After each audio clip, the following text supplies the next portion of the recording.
Eu quero compartilhar a leitura de um texto com vocês, em Marcos, no capítulo de número 9, versículos 23 e 24. Marcos, capítulo de número 9.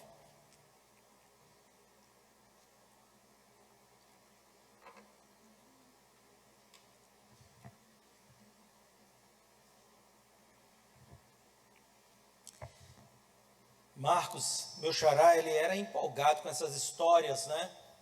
Essas histórias impactantes das curas, dos milagres de Deus. Pensa-se que talvez ele era novo, ele era bem empolgado, né? Então ele gostava de narrar essas aventuras de Jesus, tão maravilhosas, quando Jesus estava libertando, curando, operando milagres, maravilhas. Então havia sempre essa narrativa vinda de Marcos, né? Então vocês estão acompanhando o texto projetado ali, e diz o seguinte, 23 e 24.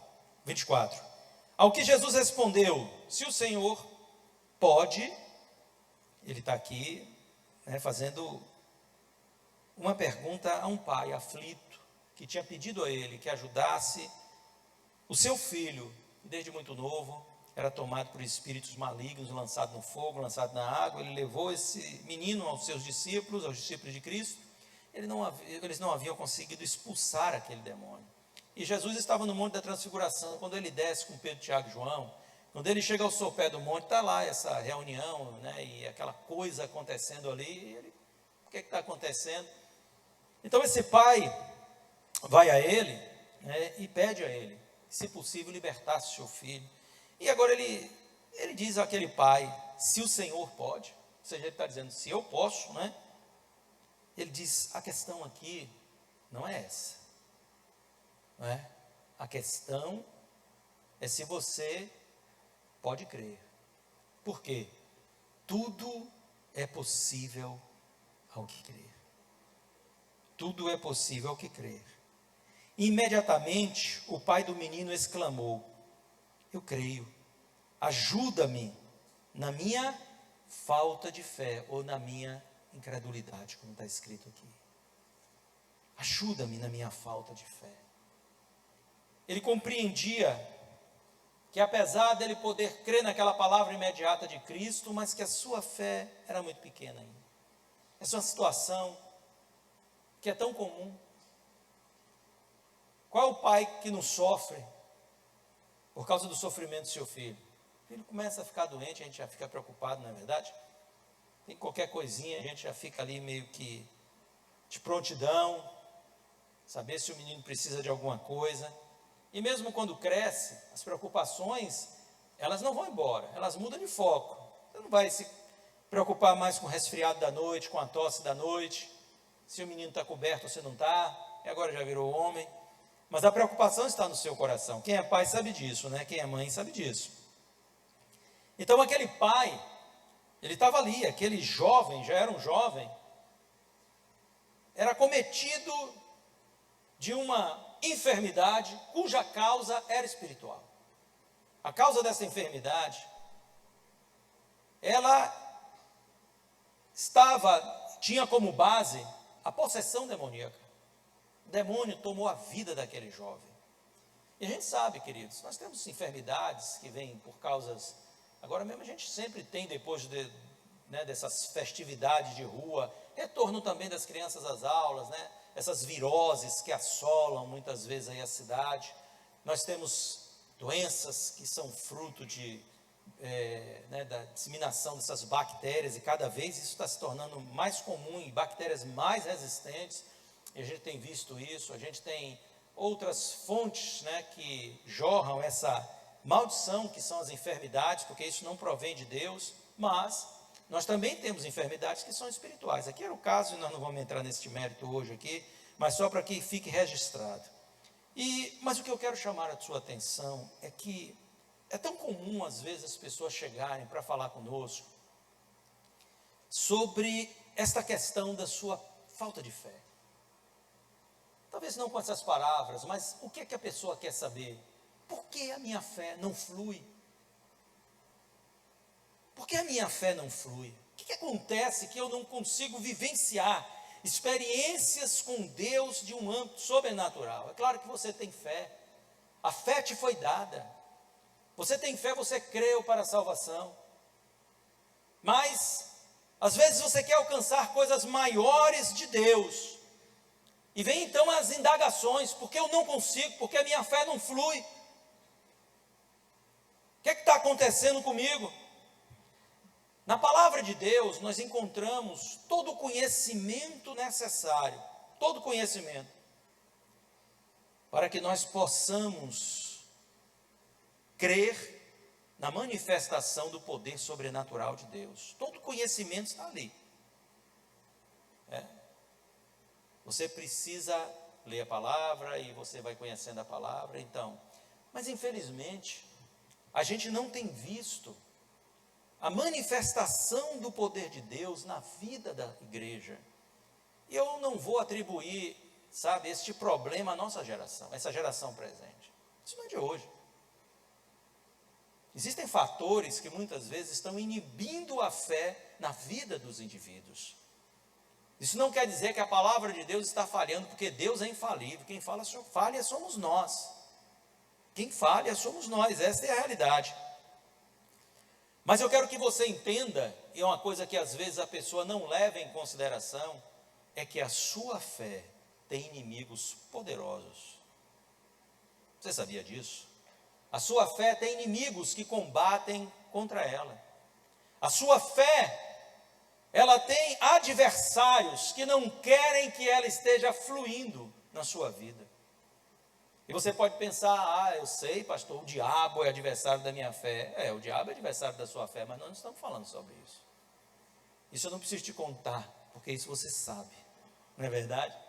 Eu quero te falar de coisas que talvez você ainda não tenha a sua atenção voltada para elas, né? Então, olha, apesar de a fé já nos ter sido dada, e o conhecimento revelado aqui na palavra, pode sustentar qualquer milagre nas nossas vidas, qualquer milagre, porque não há limite para o poder de Deus agir, diz a sua própria palavra, desde que isso esteja em concordância com a vontade de Deus, não haverá limite para este poder agir. Agora, não obstante a isso, a gente tem a dificuldade de colocar a nossa fé em operação, porque a manifestação do poder e da glória de Deus depende da nossa fé. Eu preguei sobre isso semana passada. Então é agora necessário de que a gente compreenda que existem inimigos que precisam ser vencidos. Por isso que nós não temos assim compreendido a manifestação de Deus como ela deve ser, e não temos vivido esta manifestação como ela deve ser. Então nesta manhã eu quero apontar aqui alguns inimigos da tua fé, que talvez você não tenha tido a sua atenção chamada para isso. Preste atenção. A primeira coisa que eu quero destacar para você aqui, que é um inimigo que muitas vezes limita o poder de Deus na nossa vida em relação à fé, é a falta de progresso na nossa fé. Será que a sua fé está progredindo? Progresso é movimento para frente, é alteração para melhor. Se sua fé precisa progredir, porque se a sua fé ela estagna, e tudo que estagna acaba morrendo. Olha o que Paulo diz aos Tessalonicenses, no capítulo 1, versículo 3. Irmãos, devemos sempre dar graças a Deus por vocês como convém, pois a fé que vocês têm cresce cada vez mais, e o amor que todos vocês têm uns pelos outros vai aumentando. Aos Coríntios, 2 Coríntios, capítulo de número 10, versículos 15. Não nos gloriamos além da medida no trabalho que todos nós fizemos, mas temos a esperança de que, à medida que cresce a fé que vocês têm, seremos cada vez mais engrandecidos entre vocês, dentro da nossa esfera de ação. O progresso da fé da igreja precisa ser conhecido. O progresso da nossa fé individualmente precisa ser conhecido. O grande problema é que muitas vezes nós não prestamos atenção, mas estamos vivendo um processo de estagnação na nossa fé. A gente creu para a salvação. Talvez a gente crê para algumas coisas dentro da igreja. Talvez a gente crê para alcançar algum nível. Mas se você quer crescer, se você quer desenvolver-se, dentro da perspectiva ministerial, secular, o que quer que seja, você precisa edificar a sua fé para alcançar patamares maiores. Talvez você creu para receber uma determinada bênção do Senhor, mas se você precisa de um milagre maior, você precisa de uma fé maior. Essa é a realidade. A nossa fé precisa progredir. Então eu estava na primeira igreja batista de Jiqueira, uma igreja abençoadíssima, mas uma igreja tradicional, uma igreja muito limitada naquilo que era o aspecto da sua fé para a obra do Espírito Santo. Uma igreja evangelística maravilhosa, nosso querido e saudoso pastor Gescarro, um homem de Deus, mas uma igreja ainda muito restrita no crer. Então eu comecei a sentir no meu coração, estava faltando alguma coisa em mim. Ainda faltavam alguns aspectos. Eu li a palavra de Deus, e este poder que a palavra de Deus estava me ensinando, que estava ao meu dispor, não estava sendo vivenciado por mim. Algo estava errado. E como nada está errado com Deus, sempre está errado com nós homens, não é? Eu sabia que o erro estava em nós. Havia uma ação limitante, ou talvez a falta da própria ação, que nos estava limitando em relação a isso. E eu disse, eu preciso conhecer mais do poder de Deus. Então eu comecei a ler e procurar entender a vontade de Deus em relação a estas coisas. Tanto a Bíblia como livros inspirados de algumas pessoas as quais a gente tinha como referência, e aprender sobre essa questão da fé. E o aprendizado edificou a fé, e a fé edificada, ela então começou a agir e a operar. E eu comecei a vivenciar alguns milagres da parte de Deus. Antes disso, um dia eu estava na igreja, isso no início da década de 90, e um missionário da Jocum, que partiu dessa igreja, né? Um homem de Deus, uma pessoa extraordinária, das pessoas que eu conheci pessoalmente, que eu tive aproximação, pessoas amigas, não é? Eu nunca conheci alguém mais, assim, com maiores experiências, mais edificado do que Tony. Eu não conhecia nessa época, e quando ele chegou, ele me chamou na frente. Ele estava pregando, e nós éramos da mesma idade, e ele me abraçou, e ele disse, Deus vai usar você para fazer alguns milagres. Nós estávamos numa igreja super tradicional, né? Então, aquilo não era uma coisa comum de se ouvir, embora nosso pastor fosse um homem usado por Deus, mas ficava ali muito resguardado, porque a igreja não aceitava certas coisas, né? Então eu entendi que realmente aquilo que eu estava fazendo e buscando era algo aprovado por Deus. Podia não ser aprovado talvez na mentalidade de pessoas que ainda, homens e mulheres de Deus, mas que ainda não tinham despertado para aquela realidade. E eu comecei a buscar a Deus, e os dons de Deus, e o poder de Deus, e dizer, Deus, teu poder tem que se manifestar.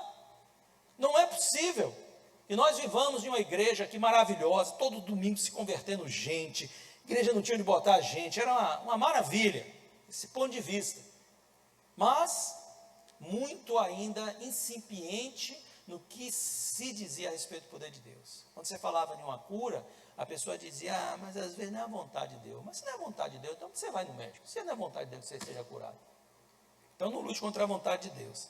Mas isso para querer dizer o seguinte, é claro que é da vontade de Deus, que você use, obviamente, os caminhos que o Senhor, lícitos que Deus deixou. A medicina é uma bênção de Deus, todos nós recorremos à medicina, é maravilhoso, mas isso, uma coisa não anula a outra.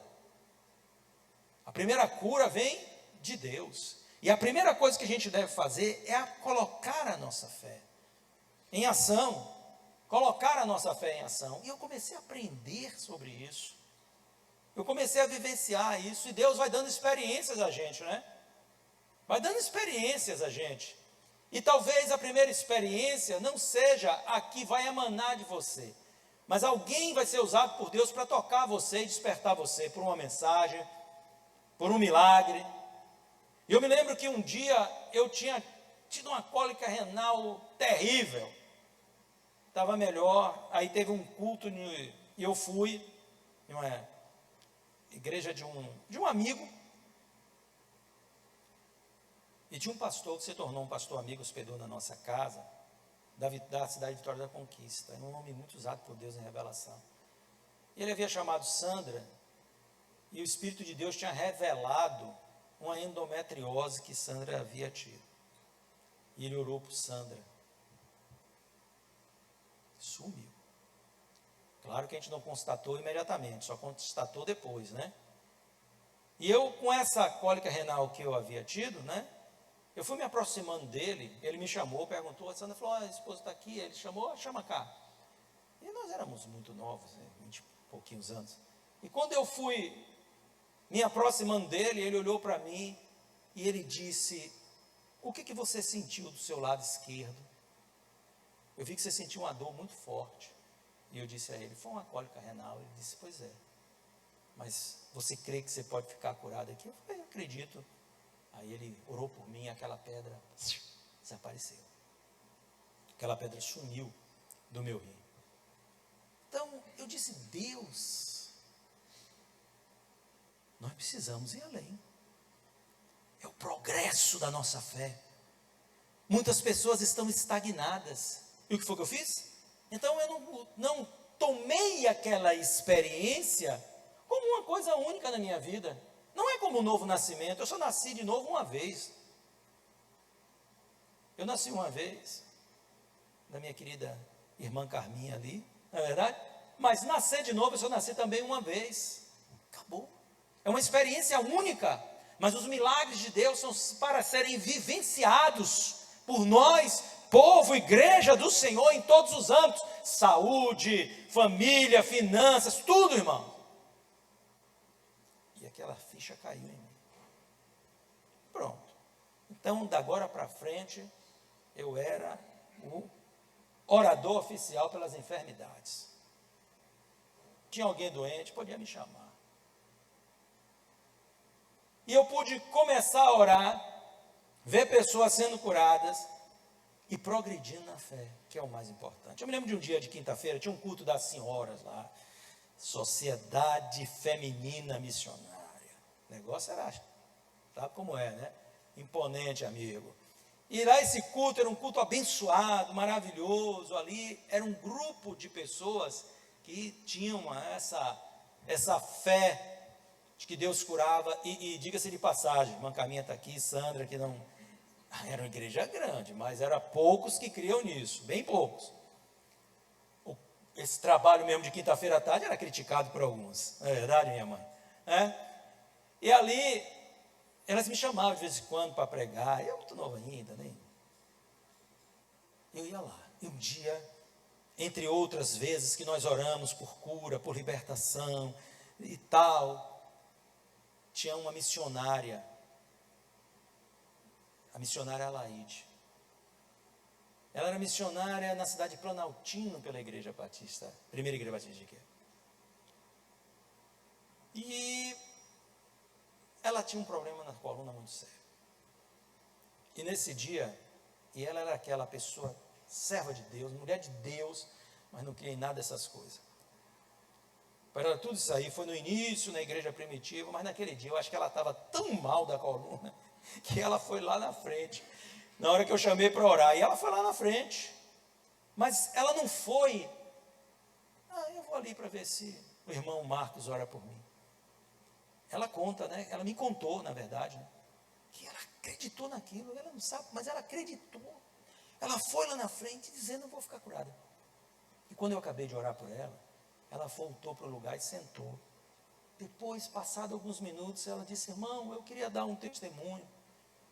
Eu falei, sim, minha irmã, é a missionária. A missionária foi lá na frente, aí ela abaixou, levantou, e eu não entendi, abaixou, levantou, e para mim, eu entendi assim, né, que ela estava querendo demonstrar que alguma coisa aconteceu ali, né, sei lá, né, na coluna, em algum lugar, é claro que a gente entende isso, né, mas o detalhe não, e ela foi contar o seu problema seríssimo de coluna que ela estava tendo, né, e sem recursos, né, uma mulher humilde, simples, sem recursos para tratar, mas contou. Eu não sei se minha mãe estava lá nesse dia, se ela lembra disso, mas ela contou que ela não acreditava em nada disso.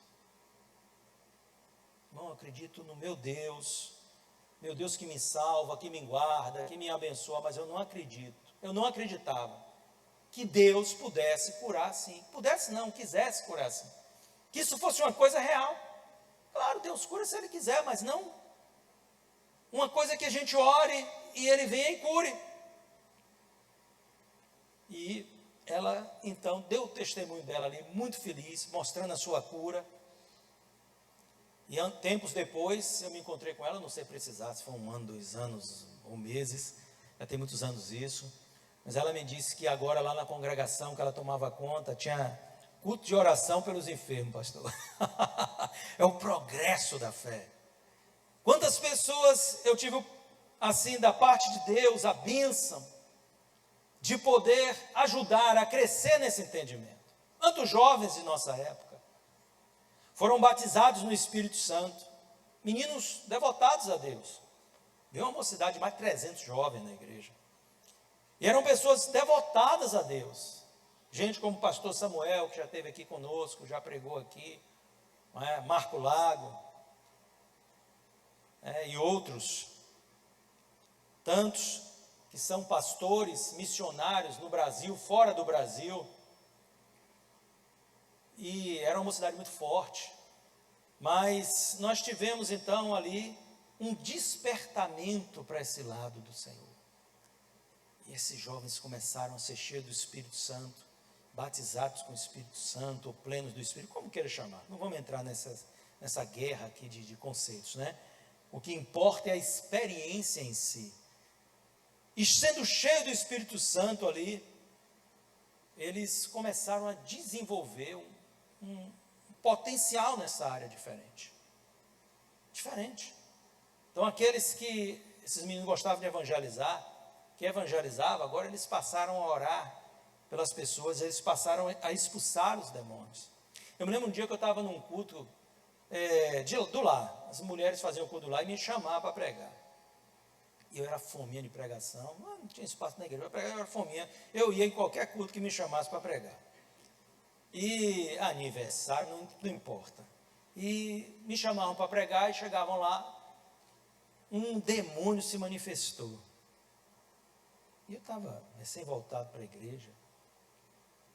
E ali estava um pastor que havia sido o pastor da primeira igreja. Agora ele estava tomando conta de outra igreja, construíram uma igreja bonita tal, e passaram para lá, enfim. E eu fiquei olhando na face dele, enquanto as irmãs estavam expulsando o demônio, ele estava de lado assim, olhando, encostado na parede. E eu no outro canto, olhando para a cara dele, e vendo a face da incredulidade daquele homem.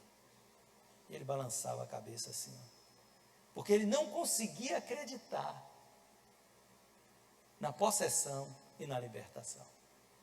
E as irmãs estavam ali orando, se esforçando, até que expulsaram o demônio.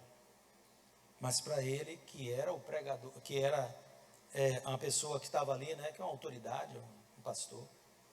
E eu comecei assim a pensar, né, e dizer, Deus, por que as pessoas, elas não progridem na fé? Ora, nós sabemos que a fé vem pelo ouvir, e ouvir a palavra de Deus. E o conhecimento está aqui. A fé também, ela é promovida pela sua experiência com Deus, pela experiência dos outros com Deus, os testemunhos que são contados, as maravilhas que são proclamadas. Mas, muitas vezes, nós estamos impedindo o agir de Deus, porque não há progresso na nossa fé. Então, eu quero chamar a sua atenção que um grande inimigo da sua fé é a falta de progresso, irmão. E para ter progresso na sua fé, você precisa não ser só um ouvinte da palavra, mas um praticante. Você precisa tomar posse, você precisa crer de fato, de todo o seu coração. Você precisa confessar com os seus lábios, mesmo antes de receber. Porque a Bíblia diz que a fé é firme fundamento de coisas que se esperam. Um segundo grande adversário da fé é a ansiedade. É a ansiedade. Quando nós somos movidos por ansiedade, por impaciência, Deus não vai operar. O ansioso, ele restringe o agir de Deus, exatamente por aquilo que eu acabei de falar sobre a característica da fé. A fé é firme fundamento de coisas que se esperam, convicção de fatos que não se veem. Então existe um tempo para Deus manifestar. Há coisas que você recebe imediatamente, há coisas que você receberá com o tempo, porque não chegou o tempo da manifestação. Todavia, a fé te faz crer que você já alcançou, diferente da esperança, que te faz crer que você alcançará. Nós temos esperança na redenção, no arrebatamento. Temos ou não temos? Temos esperança no arrebatamento. Você sabe que o arrebatamento, vai acontecer. É a esperança que está em meu coração. Mas quando nós agimos pela fé, um dia eu estive na casa de uma irmã, a filha dela estava com um problema e precisava passar por uma cirurgia, era um bebê. E eu estive lá na casa dessa irmã, tinha uma outra irmã lá, eu fui lá para orar por aquela criança, e era um caso mais sério. E falei, vamos orar por ela, para Deus curar. Não, eu sei que Deus, pode, é a vontade de Deus. Eu falei, irmã, você está com um problema muito sério, você está misturando a esperança com a fé. Esperança é algo para o futuro, a fé é algo para agora. Mesmo quando você não receba a manifestação daquilo que você acredita que já aconteceu na sua vida imediatamente, mas é algo para agora. Você tomar posse agora. Vamos orar. E nós oramos por aquela criança. E ela depois disse, eu não entendia isso, mas agora eu entendo isso. E graças a Deus aquela criança ficou curada. Aquela criança chegou no centro de operação, foi para o hospital operar, não sei se foi no hospital da Bahia, eu não me recordo bem, mas eu acho que foi no hospital da Bahia. E 7h30 da manhã o pai me ligou, era membro da nossa igreja, me ligou, pastor, chorando e tal, a menina está curada, aquela fissura que havia se fechou durante a oração. Deus fez um milagre ali, fez um milagre. Ia ter que botar uma bolsa e desviar e voltar, um bebezinho. Mas entender essas coisas. Mas voltando à ansiedade, aquela ansiedade que muitas vezes nos atrapalha. Eu conheci pessoas que não têm tempo para esperar Deus. Você sabe que esse é um grande problema? Tem gente que não tem tempo para esperar o agir de Deus, o fazer de Deus, e perde a bênção por conta disso. Não tem a paciência e começam a negar a bênção do Senhor. Eu estava uma vez na igreja, e ali no Caboatã ainda, e uma irmã estava lá, no culto de terça-feira, irmã de uma membro da nossa igreja. E ela havia estado lá, e ela estava lá no círculo de oração, e eu passei, orei por ela, Deus revelou algo na vida dela, que eu não me lembro mais o que foi, e eu orei, e ela disse que ela sentiu que Deus tinha tocado a vida dela. Mas então, aquela noite, ela se tornou impaciente, e no outro dia ela queria que a coisa se manifestasse logo, e ela começou a dizer, não, Deus não fez nada na minha vida, Deus não fez nada na minha vida. Mas passou um tempo, ela visitou a nossa igreja tempos depois, e ela me contou que, depois de ela agir dessa forma, alguém falou com ela que ela tinha perdido uma bênção de Deus pela impaciência dela. Olha só. E ela foi me contar o caso, Ela não soube esperar a manifestação do poder de Deus. Você conhece casos assim na Bíblia? Eu conheço. Vamos lá. Abraão. embora que ele não perdeu a bênção dele, mas ele criou uma grande confusão que está aí até hoje. Com aquele episódio de Agar, a serva deles. Ele quis antecipar a bênção, se precipitou. Sara estava ansiosa.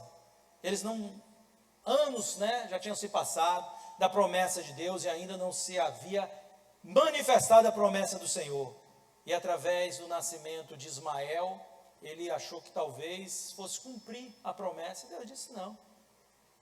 Essa criança não é o filho da promessa. E qual foi o problema de Abraão? Obviamente, o problema de Abraão foi não saber esperar. Foi não saber esperar. Samuel mandou que Saul fosse batalhar com os filisteus e esperasse, antes de ir para a guerra, ele iria para fazer uma oferta ao Senhor e fazer a consagração ali. Samuel se demorou.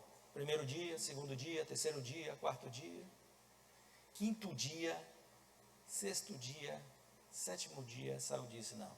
O povo começou a dispersar. O que é que Saul fez? Vamos sacrificar nós mesmos. Rapaz, vou dizer, quando o cara está de azar não é brincadeira não. Quando ele começa o sacrifício, quem vem lá? O profeta. E o profeta perguntou a ele: o que você está fazendo?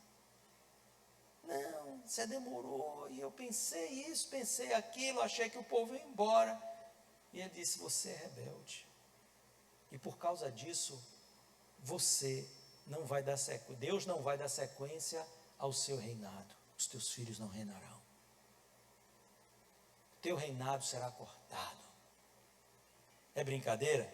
Olha como é que a pessoa perde a bênção por conta da ansiedade. Deus não trabalha na ansiedade. Deus trabalha na nossa paciência, na vossa perseverança. Encontrareis a vossa salvação. É na nossa paciência, irmãos. É saber que se Ele prometeu, Ele é fiel para cumprir. Ele é abençoador. Ele é galardoador daqueles que o buscam. Então nós vamos ter consciência disso. E não vamos deixar que a ansiedade dos acontecimentos furtem a bênção de Deus na nossa vida. É necessário que a gente creia nisso. Então, eu sempre procuro, porque obviamente a ansiedade bate na porta do nosso coração, não sei no seu, mas no meu bate. E eu sempre procuro respirar e dizer: não, Deus está no controle de todas as coisas. Ponto final. Há um tempo, há um modo para o agir de Deus, mas todavia eu creio que esta bênção, esta vitória é minha em nome de Jesus. Olha, sabe uma outra coisa? Vou dar mais um aqui ou dois para a gente parar. Você sabe uma coisa que rouba muito a fé da gente, que é inimiga da nossa fé? É a autoconfiança. Definição de autoconfiança. Autoconfiança é confiança em si próprio, é segurança em si mesmo e nas suas próprias habilidades. O autoconfiante crê em si mesmo, em seu potencial, e mesmo que Deus haja, ele vai tomar uma parte dessa glória para ele. Porque ele não consegue conceber que ele não teve uma participação nas coisas. O autoconfiante, ele se soberbece em muitas coisas. Eu faço, eu posso. Deixa comigo. Porque eu posso resolver isso, eu sei resolver isso. Sabe essa conversa, Eu conheci uma meia dúzia de pessoas assim na vida, e um me marcou muito. Porque eu vi essa pessoa, quando estava assim, ela, sua família, dizer: eu posso. Se eu quebrar, eu me ergo de novo. Cara, milionário, meu amigo. Não só ele, toda a família. E a autoconfiança foi para onde? Para o saco. A pessoa precisa depender de Deus. Davi foi rei. Na sua idade mais avançada, no Salmo de número 37, verso 5, ele diz: entrega o teu caminho ao Senhor, confia nele e o mais ele fará. Quem depende de Deus não depende de si. Você depende de Deus? Amém? Tem um bocado aqui que depende só de si. Não. Nós dependemos de Deus. E se nós dependemos de Deus, não dependemos de nós mesmos. Isso não anula a nossa parte, mas não nos leva a crer que somos capazes de fazer coisas que não somos. E tem pessoas que se frustram porque elas acham que são capazes, que vão fazer, que vão acontecer, e esquecem que se nós não estivermos na dependência do Senhor, as nossas forças são extremamente limitadas. Isso não quer dizer que você não seja uma pessoa proativa. Não, você tem que cooperar com Deus. Como disse o apóstolo Paulo, nós somos cooperadores de Cristo. A cooperação é algo importantíssimo, porque tem um aspecto natural que nos é confiado a fazer. Se Deus faz um milagre, faz porque você crê. Então há algo que você tenha que fazer. Mas quando nós somos autoconfiantes demais, nós não conseguimos entregar nada nas mãos do Senhor. Esta é uma realidade que você precisa lidar com isso. O que limita a sua fé? Há um inimigo terrível da nossa fé. É o ressentimento. Camarada, uma pessoa ressentida, ela não flui no espírito. Ela não flui. Pessoas ressentidas. E o que é ressentimento? É a ação ou efeito de se ressentir, né? Em que a mágoa, angústia, rancor, armazenado aí no teu coração, por experiências, por problemas. Angústias ou mágoas ocasionadas por uma ofensa, por uma desfeita, por um mal causado por outra pessoa, etc. O ressentido sempre leva o seu rancor consigo. Ele sempre leva. E este rancor, ele vai se manifestar. E o Espírito Santo não flui em situações como essa. Então é necessário que você reconheça o seu pecado. Quando Caim, ele leva a sua oferta a Deus, a sua oferta foi rejeitada, porque ele não levou a oferta crendo que aquilo seria algo como uma expressão de adoração a Deus. Mas então ele se ressente, porque a do seu irmão foi aceita. E ele cria um ressentimento, um rancor no seu coração pelo seu irmão. Olha que tem nada a ver. O irmão pegou aquilo que era devido ao Senhor e entregou. Ele não. E ele foi movido, Caim, de inveja. Isso ressentiu o coração dele. Então Deus, percebendo isso, falou com ele. E disse: por que você está assim? Por que o seu semblante está caído? Se tu proceder bem, será aceito. Agora o pecado está à porta, cuidado. Porque o teu desejo é para ele. Para que ele não te domine. Ele não conseguiu vencer isso. E em vez de atuar pela fé e dizer: a próxima oferta, eu vou levar uma oferta que vai agradar o coração de Deus. Foi o que ele fez? Ele matou o seu irmão. Isso é horrível. É o ressentimento, que às vezes não mata literalmente, mas mata com palavras, com acusações, que está destruindo, que está ali, e por isso muitas vezes a fé não flui. Jesus ensinou que se você tem uma oferta a levar a Deus, você precisa arrumar primeiro a sua vida com o seu irmão, porque senão isso não será aceito por Deus. Olha como essa coisa é grave. E tem muita gente que tem ressentimento no coração e não sente o poder e o fluir do Espírito Santo, porque existem mágoas na sua alma. Você precisa se arrepender e abandonar isso, irmão. Essas coisas pertencem a um passado que você já não faz mais parte. Você não é mais aquele ou aquela ofensa, aquele problema. Isso já está traspassado na sua vida.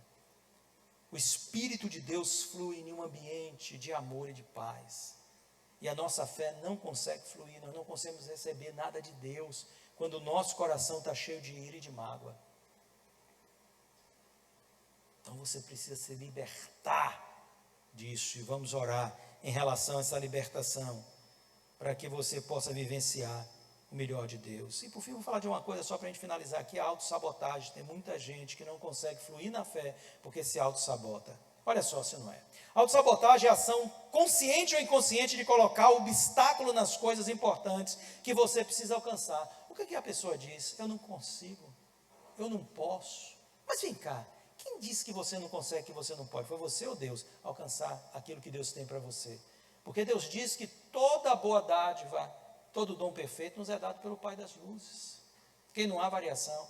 A palavra de Deus diz em Efésios capítulo 1, versículo 3, que toda sorte de bênçãos espirituais já nos foram liberadas nas regiões celestiais em Cristo Jesus. Então não é Deus que está dizendo a mim ou a você que nós não conseguimos, mas é um pensamento que está sabotando a nossa mente. O autossabotador, ele não crê ser merecedor das bênçãos de Deus. Moisés não foi assim? Olha só o texto, Êxodo 3:11. Então Moisés perguntou a Deus: quem sou eu para ir a Faraó e tirar do Egito os filhos de Israel? Quem sou eu? Deus está falando com ele: vai, eu estou te mandando, você vai fazer isso ou aquilo. E ele diz: quem sou eu? Você precisa compreender que tudo aquilo que Deus tem para você, você pode receber. Não descreia nisso. Não deixe que aqueles pensamentos venham e digam: não vai dar certo, eu não vou conseguir, eu não vou fazer. Deus talvez não queira me abençoar. Tem alguém sabotando você e não é Deus. O inimigo está sugestionando coisas na sua mente. Talvez os seus processos também levem você a uma postura de inferiorização. A pessoa que se inferioriza é terrível, porque ela nunca se acha digna, ela nunca se acha capaz, ela nunca se acha suficiente. Mas nós somos dignos, porque a obra de Cristo nos dignificou. Então nós não precisamos temer, nós precisamos acreditar. Não deixe que aquele pensamento venha e diga a você que você não vai alcançar, que você não vai conseguir. Declare. A Bíblia diz em Romanos capítulo 10, que com o coração se crê e com a boca se confessa. E é isso que nós precisamos fazer, aprender a crer e a confessar. Se nós entrarmos nessa neura de achar que nós somos aqueles que não somos merecedores de nada. Sabe a história do povo de Israel? O que eles diziam? Junto ao Mar Vermelho, às portas da Terra Prometida, chegamos até aqui, mas não vamos conseguir daqui para frente. Quer dizer, Deus te trouxe até aqui para te fazer morrer nesse lugar. Isso é um absurdo. Mas eles se auto-sabotavam com seus pensamentos, com sua incredulidade. Diziam: não, Deus abriu o mar, Deus abriu o rio, mas Deus não vai conseguir nos ajudar a vencer aqueles gigantes. Então isso é um processo de autossabotagem. A autossabotagem destrói a fé. Quando você começa a internalizar e a confessar, às vezes, pensamentos negativos, problemas, murmurações, Deus quer agir, mas a nossa fala, muitas vezes, o inibe.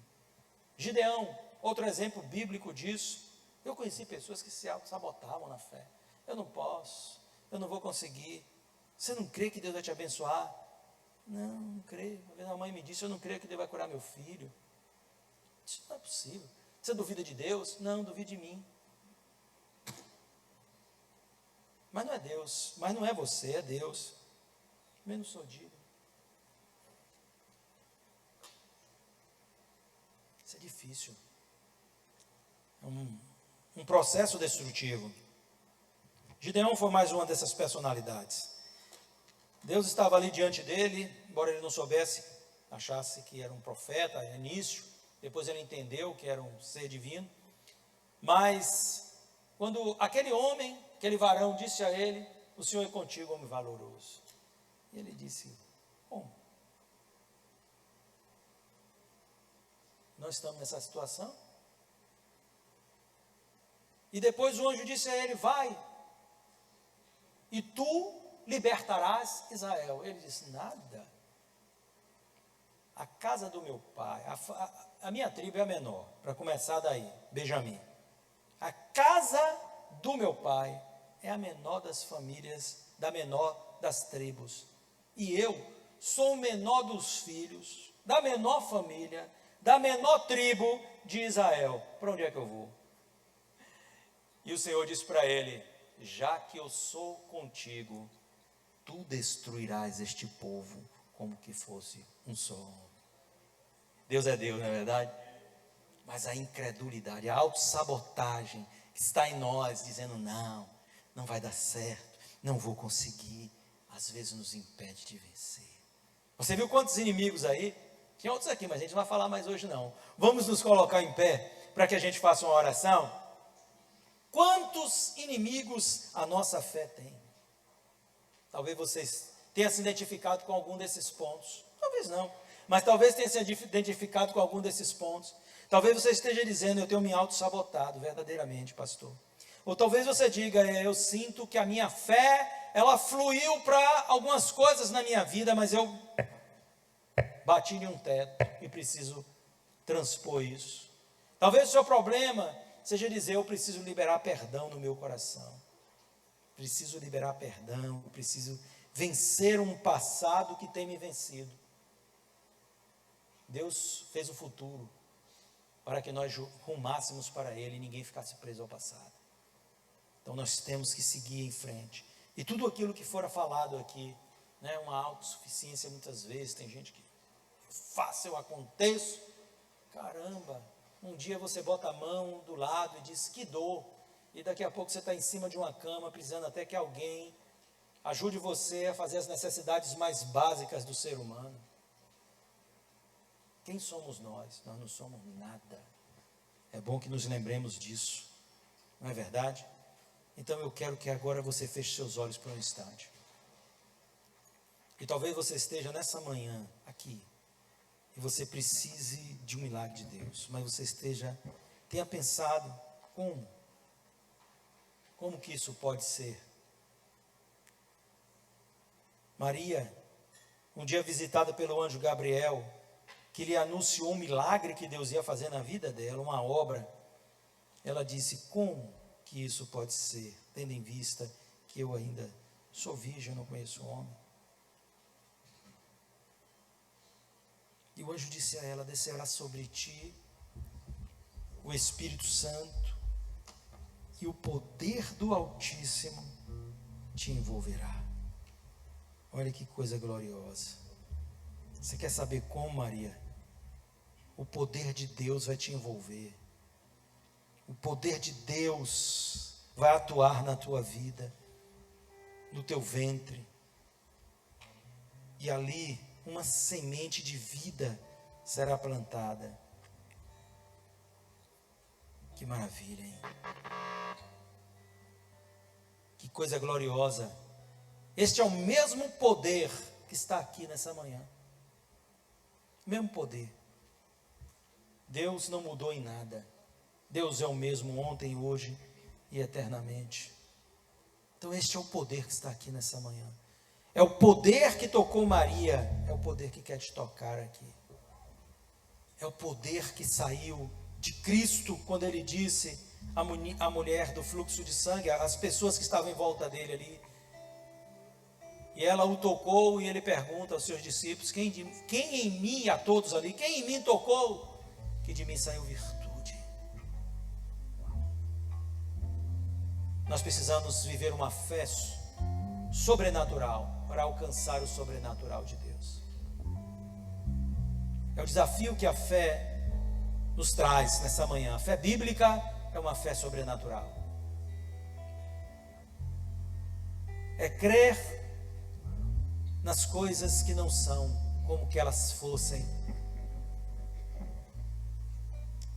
É o desafio de olhar para Jesus e ver o invisível e crer no incrível. É a obra de Deus na sua vida. Eu quero que você nessa manhã encha o seu coração de fé. para receber aquilo que você precisa receber. Esse é um ambiente de milagre, de cura. Não é por causa de ninguém aqui não, irmão, é por causa de Jesus. É porque Ele é vivo e Ele está neste lugar para te abençoar, para me abençoar, para atuar nas nossas vidas. Por isso eu oro por você nesta manhã, para que o poder de Deus toque a sua vida e traga cura sobre você e traga libertação sobre o seu corpo. No nome de Jesus Cristo nós ordenamos as enfermidades, que elas batam em retirada, em nome do Senhor Jesus. Em nome de Jesus. Há poder no nome de Jesus. Há poder no nome de Jesus. Há poder no teu nome, Jesus. Há poder no teu nome, Jesus. Toca-nos nessa manhã, neste lugar. Há pessoas aqui que precisam ser curadas de suas almas. Estão enfermas da alma, estão abatidas. Há pessoas aqui que precisam ser curadas da sua incredulidade. Talvez não estão crendo mais, Senhor, na tua capacidade de agir, de operar e de fazer maravilhas e transformar vidas. Há pessoas nessa manhã, neste lugar, Senhor, que precisam crer, Pai, que a sua vida não parou, não está estagnada, que há um futuro ainda para ti. Oh, aleluias! Eu quero declarar que este futuro será um futuro de paz. Em nome de Jesus. Há pessoas aqui que precisam crer no milagre, aleluia, do Senhor, nas portas que serão abertas, aleluias, nos caminhos que serão aplainados. Há pessoas que precisam crer que Deus é aquele que ainda verte águas. Em nome de Jesus, a tua vida não acabou. Eu quero declarar isso em nome de Jesus. E eu te abençoo neste lugar. Eu declaro a prosperidade dos teus dias. Eu declaro a prosperidade da tua saúde, da tua família, da tua casa, dos teus negócios. Em nome de Jesus. Esta é uma palavra de fé para o teu coração. Desperta. Não permita que o inimigo queira te convencer de que você é o que você vai receber, aquilo que Deus não planejou para você. Em nome de Jesus, eu anulo qualquer sentença do inferno, em nome do Senhor Jesus Cristo. Mas eu corroboro com a bênção de Deus na tua vida. Seja abençoado nesta manhã. Tua vida está no controle de Deus.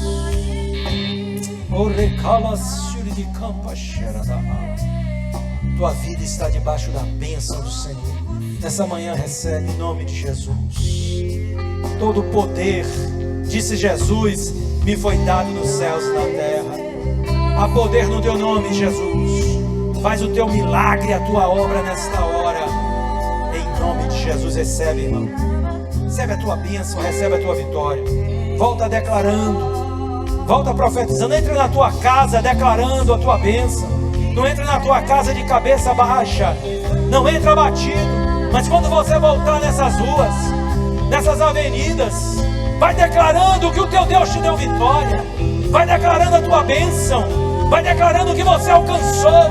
Vai declarando que existe um Deus que abençoa a tua casa, que abençoa a tua vida, que abençoa a tua história, que muda sentenças, que o Deus que está no teu viver para te levar a lugares altos. Vai declarando. A palavra da fé que nós pregamos é essa. É uma palavra de vida, é uma palavra de transformação, é uma palavra de edificação. Vai declarando que os teus filhos não são presa de Satanás, eles são alvos das bênçãos de Deus.